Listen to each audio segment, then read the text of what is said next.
Hey everybody, welcome to Coffee and Dice with Sylvia, episode 3. This is going to be an exciting episode. I have a lot of updates from the LVO Bolt Action Tournament and some updates for the Adepticon Bolt Action Nationals Tournament. So, we'll just jump right into that. I had an amazing conversation with my buddy Jay yesterday. I apologize. I had an amazing conversation with my buddy Jay yesterday about the bolt action tournaments from LVO and Adepticon.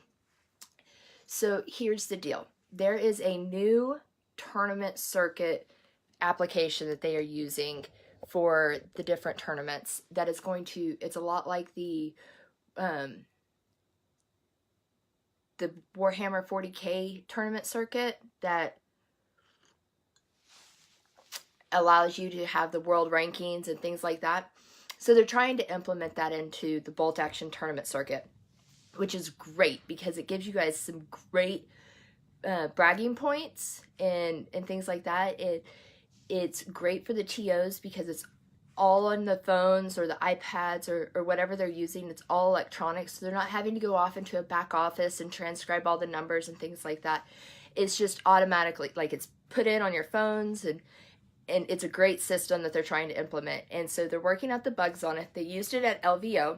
It was used at Warlord Games Day in Oklahoma City in 2018. And then they used it at LVO this year, worked out some kinks and used it there. They're working out some more kinks and are going to use it at the Adepticon Bolt Action Tournament. So I really look forward to seeing what that has to offer for everybody. It's going to be interesting to see the world rankings on that versus just the national rankings and things like that. So that's really exciting. I'm really looking forward to it. Jay was telling me that the LVO Bolt Action Tournament went really well this year. It was bigger than last year, and he was very excited about the turnout, the way that the players all played together. It was great sportsmanship. They didn't have any of the issues that sometimes can happen in some of these other tournaments. So it was a great tournament for him, and he was really excited. He looks forward to doing it next year, but it really made him excited for Adepticon this year. It's going to be the national tournament, and they actually had so many people wanting to participate in the tournament that they had a few tables and it was full. They had a wait list, the whole 9 yards, and they managed to scrape together 3 more tables and squeeze them in, so they were able to take the wait list away. As of last night, I haven't been able to get on this morning and look, but as of last night, there was 1 ticket still available, 1 spot still available for the Adepticon tournament, for the Bolt Action Nationals tournament. So if, as of, 10:04 Central Time on February 20th, that there was 1 spot, to my knowledge, available for the Bolt Action National Tournament to be snagged up. So jump on, grab that, because if you were waitlisted, you were already picked up, which is great. Lots of coffee today. I've had lots of sick kids, and I'm getting over it myself. So lots and lots of coffee today. Let's see. So they just expanded the Bolt Action Tournament at Adepticon, which they're hoping to double for next year already. They're already projecting numbers for next year, which is so much fun. There's some great new articles on the No Dice, No Glory website. Jump on and check those out. They just had a new podcast published this week that introduces some new cast members or staff members, whichever you want to call them. And so you will hopefully be seeing a lot more articles and podcasts and videos and things like that. The page has really gotten busy with people uploading videos and pictures and things like that. So definitely check out the No Dice, No Glory website and their Facebook page, because the Facebook page is really busy right now. and getting ready for all of the different conventions happening. They just had OrcCon in Los Angeles that they were at, and they did, I think it was Bolt Action, but don't quote me on that. So they just had the convention out there in Los Angeles. They just did a Blood and Plunder demo on February 10th. So they've had a lot of stuff happening and are really getting busy in the gaming industry right now. So it's a lot of exciting stuff. Definitely check them out. Let's see. This week, so last week I went running out of the house for a family emergency. Hello from Minnesota, or I'm not even going to try to pronounce that. Hi, Patrick. Happy to see you on here. So this week in gaming here at the house, last week, you guys know that I went running out of here right after I did my video. That's why it was so short, crazy, and unthought. So I went running out of here for a family emergency. I had a family member that passed, which he was a Korean War vet, and I was trying to scramble together to get my dress blues ready. 13 years in the military, only the second time I've ever had to wear my dress uniform. And so clearly it was not put together like it should have been. It is now. But so I went running out of here like a maniac and was on an emotional roller coaster all week long. Came home and ended up getting sick. But I ended up doing some therapeutic painting, and I posted some pictures. Well, I want to talk about the brushes that I used for a minute, because these are the Games and Gears brushes, and Sam is an amazing talent whenever it comes to designing these brushes. And I wish I had grabbed them as kind of a afterthought conversation. But what I really like about them is the balance that I have. It's more like holding an ink pen whenever I'm painting versus having that wooden stick. They're metal paintbrushes, which makes it really nice to be able to give that weight and that balance. And then you can take the lid off and cap them so that you don't have to worry about if the bristles are going to get messed up whenever you're storing them or traveling. Like, we do so much traveling, and I take my brushes with me. And so I don't have to worry about, hey, my mom's on watching. Hi, Mom. I think this is the first one that she's actually seen me live in. But so I don't have to worry about if my bristles are getting damaged whenever I'm traveling. And they come in this great little leather pouch that I can store them in. So my daughter went out there, and I was a bad hobbyist. I left my brushes out with my kids around. Slapped my hand.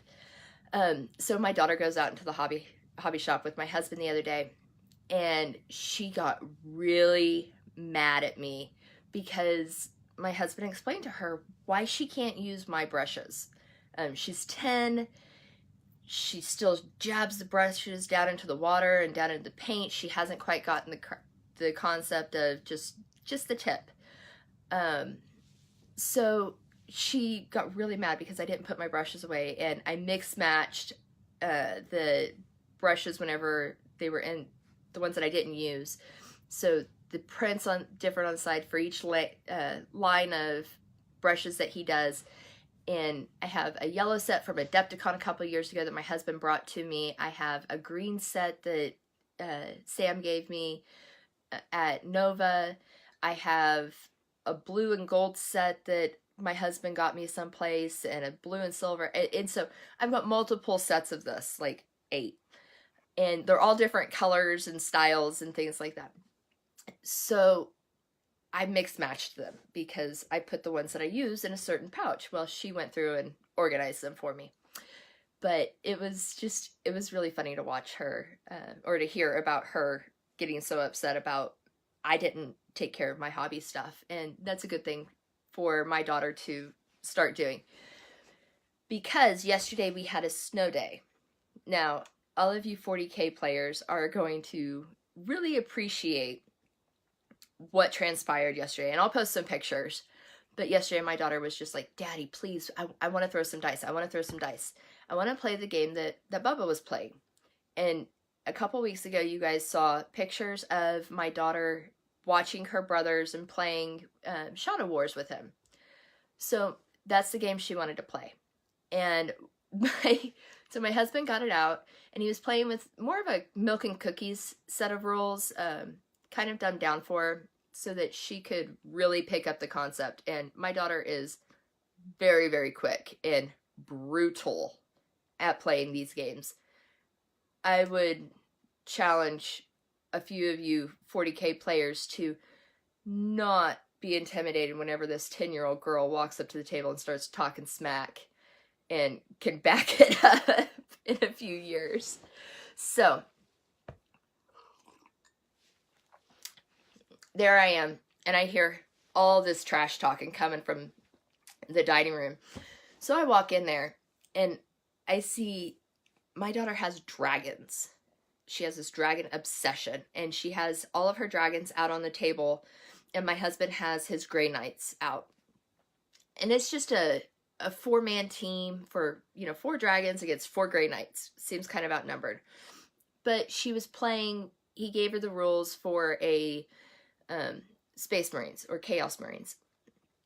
And so they were playing, and he made her follow the rules for a Chaos Army, even though she was playing with her dragons, just so that she got the concept of the game down. And it was so funny because with legitimate dice rolls, she annihilated her father. Like, he didn't want to talk about it the rest of the night.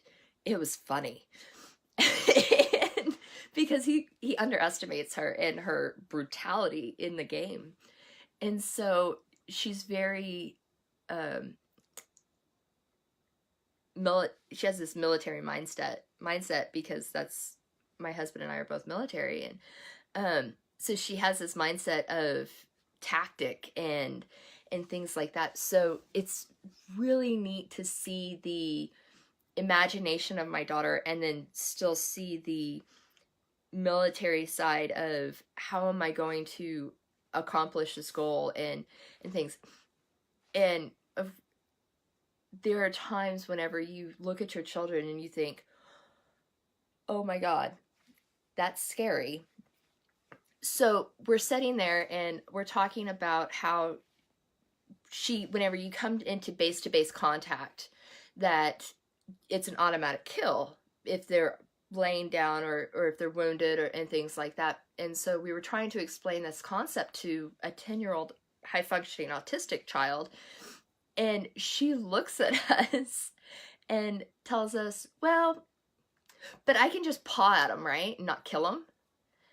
And then she gives, whenever we say yes, she gives us this horrible, mischievous grin.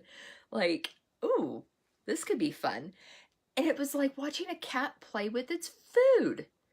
It was so funny. So we had that last night, and it was a lot of fun to watch the two of them bond over that stuff. But I look forward to throwing more dice with her tonight and her learning more of the basic concepts of 40K, because I have reached out to Stiff Neck Studios, and she has decided that she wants to either build a Warhammer Space Marines, Space Wolves, or there's a Space Marines Dragon army that apparently my husband's been holding out on me this whole time.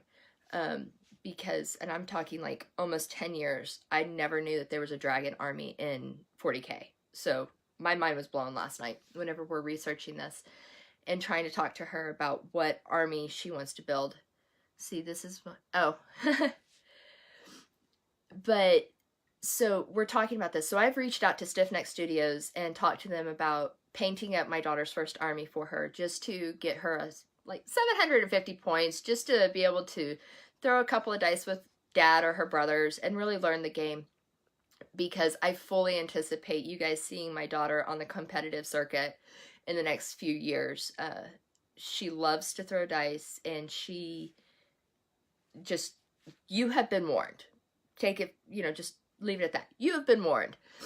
So with that, I will leave you guys, and I will post these pictures of my daughter because I'm so proud of her skills and her mindset of being able to work this puzzle. And I look forward to seeing you guys next week. I'm sure that I will have another video at some point this week of things going on. Don't forget to check the Adepticon website and make sure that you are registered for everything for the convention.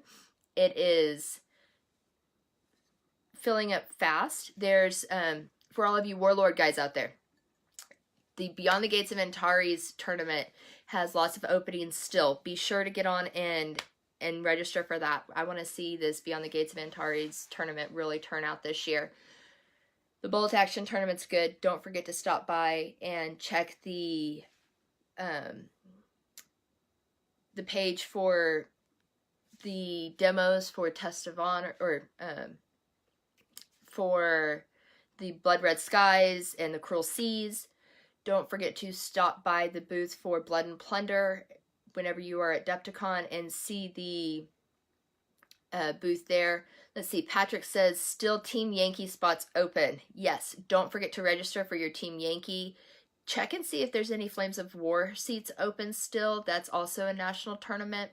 So we want to make sure to fill those up. And it's a great team that's working that. I misspoke a couple weeks ago whenever I said it was the No Dice, No Glory team.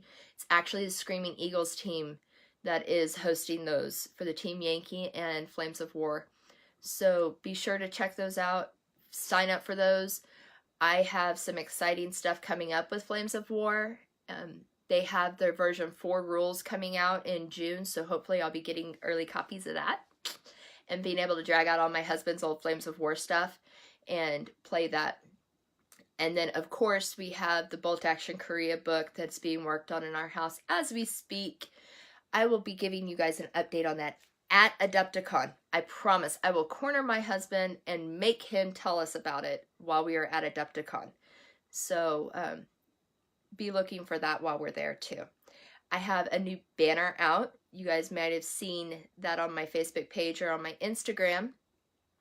Start looking for that banner advertising the Coffee and Dice with Sylvia on Wednesday mornings, because that banner will mean that I am at the convention and you can come and find me. So with that, I will leave you guys, and I will see you next week on Coffee and Dice with Sylvia, sponsored by No Dice, No Glory. Thank you, and have a wonderful week.